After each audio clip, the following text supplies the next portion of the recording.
મનમોહન સિંહના નિધન પર 7 દિવસના રાષ્ટ્રીય શોકને કારણે કાંકરિયા કાર્નિવલ રદ, ફ્લાવર શો મોડો શરૂ થશે, એએમસીએ કરી સત્તાવાર જાહેરાત।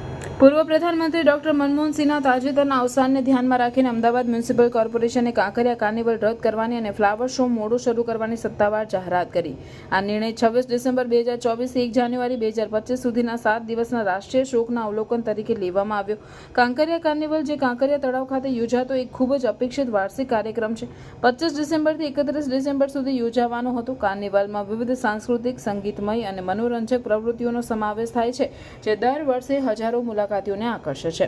જો કે રાષ્ટ્રીય શોકના માનમાં એએમસીએ સમગ્ર કાર્યક્રમ રદ કરવાનો નિર્ણય લીધો છે। તેમજ જાન્યુઆરીના પ્રારંભમાં શરૂ થનારો ફ્લાવર શો હવે મોડો શરૂ થશે।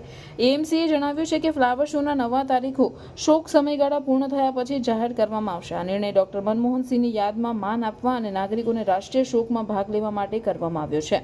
એએમસીના અધિકારીઓ, જેમાં મેયર અને કમિશનરનો સમાવેશ થાય છે, તેમણે ડોક્ટર સિંહના પરિવારને તેમની સંવેદનાઓ વ્યક્ત કરી છે અને રાષ્ટ્ર માટે તેમના યોગદાનને ઉજાગર કર્યું છે। તેમણે નાગરિકોને સહકાર આપવા અને આ શોક સમયગાળા દરમિયાન લેવામાં આવેલા નિર્ણયોને માન આપવાની અપીલ કરી છે। કાંકરિયા કાર્નિવલના રદ અને ફ્લાવર શોના મોડા શરૂ થવાના નિર્ણયને જાહેર જનતાએ સમજણ અને સમર્થન સાથે સ્વીકાર્યું, જે ડોક્ટર સિંહના કક્ષાના નેતાને શ્રદ્ધાંજલિ આપવા માટેની મહત્વતાને ઓળખે છે। એએમસીએ ખાતરી આપી છે કે તમામ જરૂરી વ્યવસ્થાઓ કરવામાં આવશે અને કાર્યક્રમો પછીના સમયમાં ફરીથી યોજાશે।